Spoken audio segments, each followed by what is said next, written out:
What's up, guys? ACCardShark back again. Back with Flea Market Sundays, episode 94.2. No, I believe it's episode 9, if I'm correct. I forgot to even check that. But episode 9, we're actually heading up to a brand new one that we haven't been to. It's not brand new, but to us it is. Up in Saylorsburg, Pennsylvania. And we're going to go check it out. And if it's good, then everything's all good. If not, then we're going to head back down to Quakertown and just kind of do our normal thing. So we're going to head up there now. I did bring the camera to show you around because it is a brand new one. And we'll head up there and see what we can find. Alright, so apparently we are now, about 45 minutes to an hour later. We're still driving. The internet sucks. Yahoo local, Yahoo, do not use. Do not use Yahoo directions for anything, because we typed it in, we followed the directions, and we ended up in New Jersey somehow. We literally, I tried to get the camera out in time. We literally just passed the "Welcome to Pennsylvania" sign. We just got hit with like a $1 toll, even though we were in Jersey for 2 seconds. So yeah, we got bent over on that one. So we're still trying to find this effing flea market, but we have the GPS in the car going because we didn't have the address before. We were able to find it. So we're heading that way now. We should be there in like 15 minutes or so. I just wanted to give you a quick update that we are having a really big excursion and really just not going anywhere. But the scenery is nice and it's a nice day outside, so you know what, we're having a good time. But hopefully the next cut you see will be cutting to some footage of the flea market that we eventually find. So hopefully we'll cut to that right now. Alright, we finally got here, guys. GPS worked like a charm. So as you can see, hopefully right there, Blue Ridge Flea Market. Where do I go? I don't know. I'm not really sure. This looks like a good win, though. We're trying to find how do we get in this place, so I'm going to cut until we can figure out how to get in, and then I'll come back to you. Alright, coming back the other direction. We have the Blue Ridge Flea Market right here. As you can see, there's a lot of booths, and it's like an outdoor, perfect flea market, exactly what we look for, which is really cool. I would make it right here. Yeah, make it right here. So we're pulling in. We're gonna grab hopefully a parking spot somewhere. A lot of cars coming out, so maybe that means we got some spots. But as you can see, there's like, you know, like vendors and booths. What's that? Keep your eyes open. Yeah.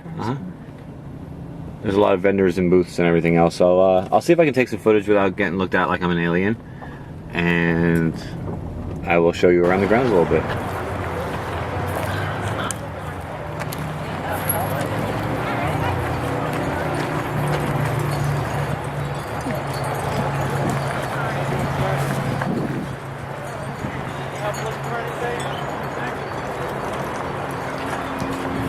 Alright guys, back in the game room. I took as much footage as I could while I was there. We did eventually get there, obviously, as you saw.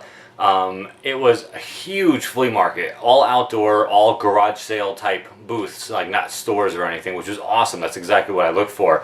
I did find one game vendor, and that's all he had was games. And I did buy some NES games. I found one kid who like had his games mixed in with like his parents' stuff. Saw a game that I wanted to pick up, and I should have, in hindsight, I should have gotten it, which was Final Fight 2 for the Super Nintendo. He wanted $18 for it, and I was like, I don't want to spend 18 bucks on one game. And I on a car ride home, I looked it up on eBay on my phone, and it's going for like 27 to 30 online. So in hindsight, I should have picked that up. We are going to end up going back there maybe in like a couple of weeks. So I figure if I see him there and he still has it, I'll pick it up. If not, you know, chalk it up to a loss. But the one guy who had all the different systems, it was like NES, Super Nintendo, all the way up through like Xbox, PS2, kind of like the vendor I have in Quakertown. I asked him if he's there every week. He is every week. He said for the last like 7 years. He actually has a game store up in New York, which I'm thinking about at some point taking a road trip. But he had really, really stellar deals, and I'll show you. Well, from a side view, I'll show you. I did get a nice stack of NES games from him. I'll go through the titles, and then I'll kind of tell you what I paid at the end.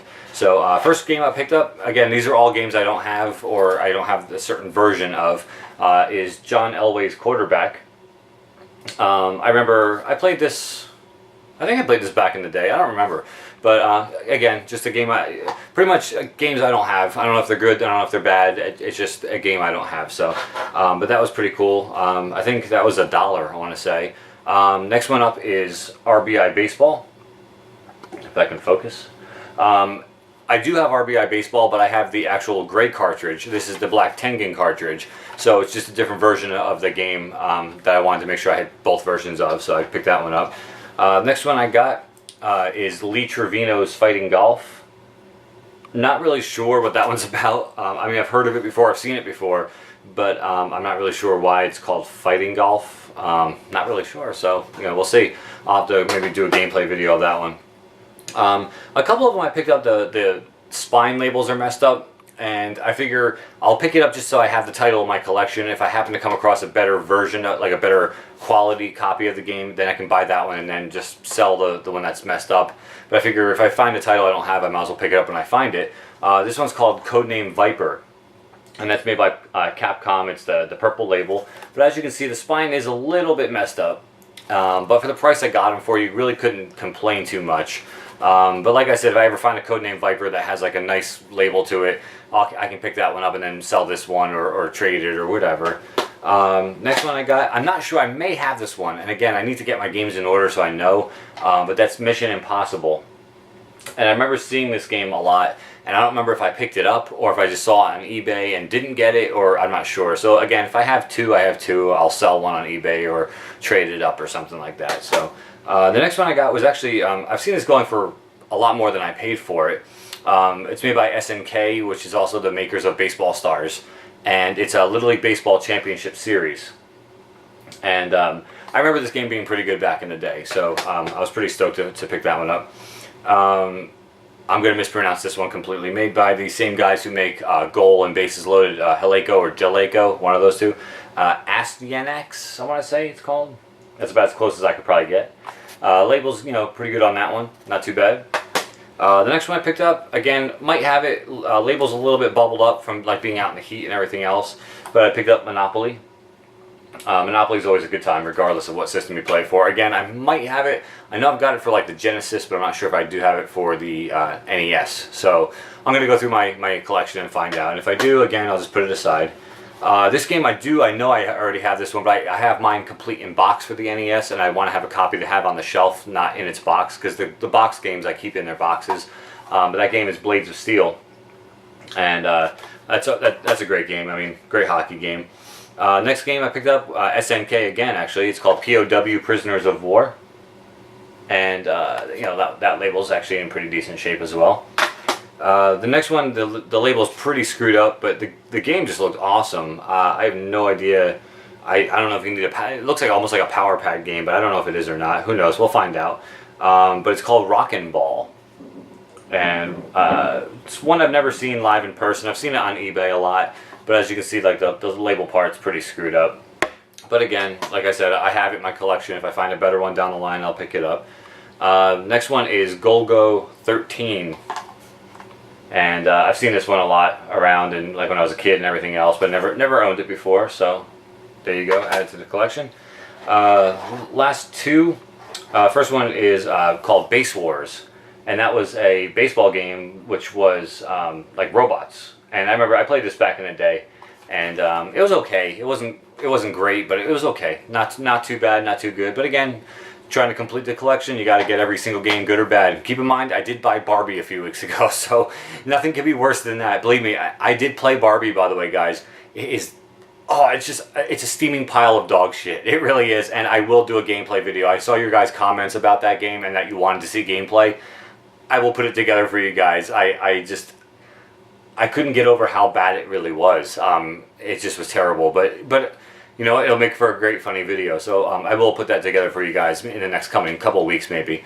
So, and then the last one I picked up is called Flying Dragon: The Secret Scroll, and I've never seen this one before, and I don't know if it's rare. I don't know. It's probably common as anything as far as I know.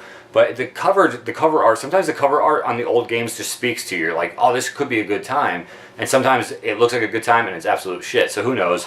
And I'll let you guys know. I'm gonna bust them all out now as soon as I stop recording this video. So, but just take a look at that. I mean, to me it looks kind of fun. Like it's just like a Japanese type game, like a fighter, maybe a brawler. Who knows? But yeah, so that was the last game I picked up. That was pretty much all my game pickups for this week. Well, not all. I mean, it's pretty good. But this entire stack of NES games, which ends up being 14 games, I spent a single $20 bill, 20 bucks. He had a bin of games that were 3 for $5. So I picked up 9 from that bin, which was $15. And then he had a box of dollar bin games, which was like Blades of Steel, John Elway, RBI Baseball, like more sports titles. And I believe Fighting Golf, I want to say, was in there as well. So I picked up 4 of the dollar bin titles, so I had $19 worth of games there. And he said, go and pick one out of the more expensive bin. We'll call it 20 even, and you'll be set. I was like, okay. So I ended up, I forget what the last one I actually ended up. I think it was Codename Viper was the last one I picked up. I had left it there. There were some games I left behind that I didn't own already, but the labels were really jacked up, or they just like, I don't buy every single game. Like, I do keep a budget every week, and I don't buy every single game I don't have, because, as you know, I mean, I've got close to 300 NES games now, or I probably have about 300 now, and I have like 400 to go. So there's a lot that I don't have. So I can't, like, as soon as I see it, I can't buy every single one every time I see it. So obviously I have to budget myself, pick the ones I want the most right now, or the ones I feel like I won't see again for a while. And that's basically what I did. So, but yeah, I call that a pretty good win. I mean, I didn't get a whole lot of stuff or a whole lot of variety this week, because it was a new flea market, and a lot of times with that comes some hesitation, and where you don't want to buy too much, you want to wait and look around, because when I go back to Quakertown, I know what I'm going to see. I know who's there. I know the vendors. I know when I get to that first game booth that I always go to, spend 40 bucks, spend 60 bucks, just get it from him, because you're not going to find too much past him. So now I know that if I go to this guy, spend a lot, or spend as much as I can, and pick up what I have to pick up. So, but for a first time there, it's not too bad. Next week, we actually didn't obviously end up going to Quakertown, because we spent all day. It was huge. As you saw from the footage, it was a huge flea market. And so we spent all day at that one in Saylorsburg. Pretty much I think what we're going to do is every other week we're going to switch it up. So next week we're going to hit Quakertown. The week after we'll go back to Saylorsburg, and so on and so forth. So that way it kind of gives the vendors time to restock their booths. So I'm not going back to the same guy seeing the same titles. So I think we found like our 2 like favorite places to go. So that's really awesome. So but that's pretty much going to wrap it up, guys. That's Flea Market Sundays episode 9. Till next time, guys. ACCardShark. Take care.